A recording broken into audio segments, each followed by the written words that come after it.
Team, congratulations. Rafael Nadal had won 21 matches in a row on clay, 50 sets. Again, it is routine for record-breaking Rafa, as Nadal ends a 34-year-old record by winning a 50th straight set on a clay court. In a row, you were the last one to beat him on clay. How satisfied are you with that win today?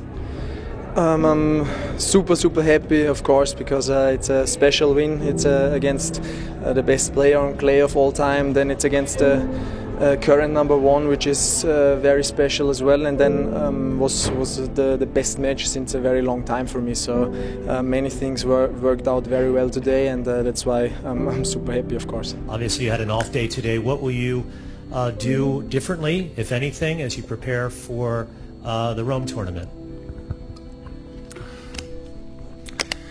Being honest, I am not, as I said a lot of times, no? When I am winning, I am not super happy. When I'm losing I'm not super sad, and it's not a drama that I lost the match. No, I don't have to do a lot of things different. I won 50 straight sets on this surface. Today I lost the match. It was not my day. That once a person's mind is expanded with an idea or a concept, it can never be satisfied to going back to where it was. Are you ready for the challenge facing Nadal? I have to, have to embrace it, and have to obviously give everything I got. I mean, I love tennis, and it's really exciting. So hopefully I'll be able to play my best tennis tomorrow.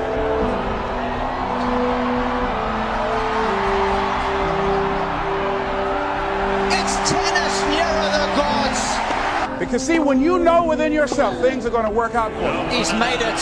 you're going to make it. And these are just some of the hoops you've got to flip through in order to get there. It's okay. It's a perfect 10 for Nadal. Rafa, congratulations, an 8th title here in Rome. How big a factor was that rain delay? You had some time to steady yourself, came back, won every game, won the title. Yeah, thank you very much. Yeah, it's been an amazing week. No, so important for me this week after last week in Madrid. Was a tough losing quarterfinal, so have this trophy with me again was unforgettable. No, it was an emotional final, tough one. Because see, when you don't feel worthy of your goal, you'll begin to unconsciously engage in self-destructive behavior, like procrastinating, constantly putting things off, squandering your time, and that's what life is made of. It's like, oh my God, this guy can do it again. And then Rafa hasn't played much at all the last couple of months. He seemed like he struggled with his movement. I had seen tapes of him playing Andy here years back. Didn't seem like he was moving quite as well. Well, that's dissipated. And he's playing some incredible tennis. So it's sort of this dream scenario that's taken place. So I've had arguments either way over the years. Who's the greatest player of all time? Is it Rafa? Is it Roger? Maria, can you talk about when you hit with Rafa the other day? How did that come about, and what was it like? Well, I saw that he was practicing on the court right before me, and I said to my team, I was like, God, wouldn't it be amazing if I just came up to Rafa and said, would you hit a couple balls with me?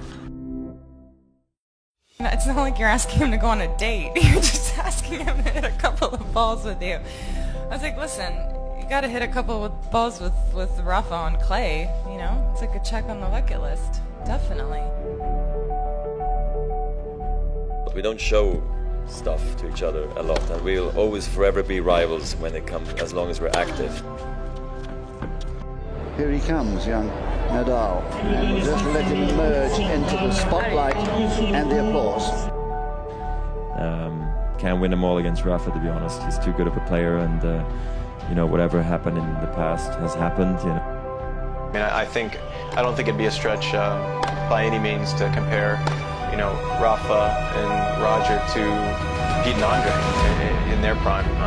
You know, if anything, they've been more consistently dominant during this last, you know, 3 or 4 year stretch. So, you know, he's been playing great. All of the fears we learn, like the fear of failure. If you want to reach your goal and have a competitive edge, you've got to be hungry. Whatever you've done up to this point in time, your life is working. Whatever you have produced, it came out of you as a result of the kind of person that you have become. I mean, I've been around a lot of great tennis players, you know, the Creek, the Chang, you know, the Hewitt, they're small body guys. Borg, small body guy. This guy's a horse, you know, and so what he does to drive himself, he drives himself hard. He's like Andy. His will, you know, I'm getting this ball. There's no, I'm in, and stop on a dime, and just he punishes himself, you know, with that determination. And I think you come, you know, basically out of the shooter that way. You know, you can't teach that. That's something that you come out. You have this desire, this will, this need to want to succeed at all costs, and he has that. And that's what makes him great. That's what great champions are. When you go down with the Mac, Connors, Borg, Lendl, will not be denied. He's special.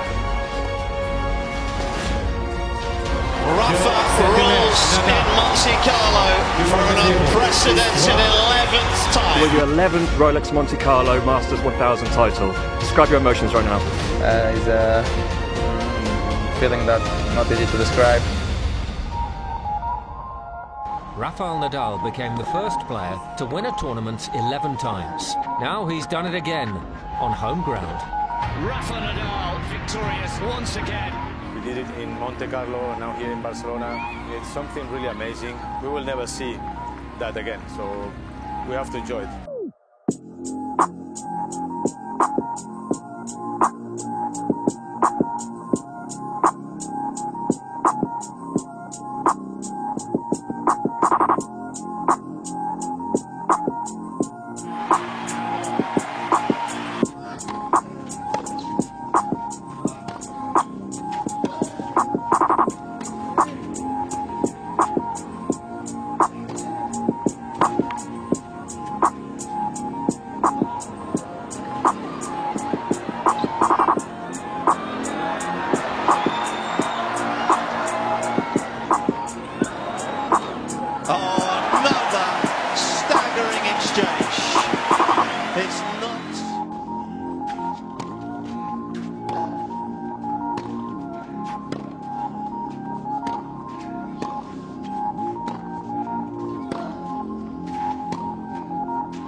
That you're still playing and still playing at this level at age 32? A gentleman came up to me who was up in years and he said, you know, that's real great motivation for you young guys, but I've done all my work. There's nothing else for me to do. I said, oh yes, you've got a lot to give. You have a lot to offer. The fact that you're still here means that your business is not through yet.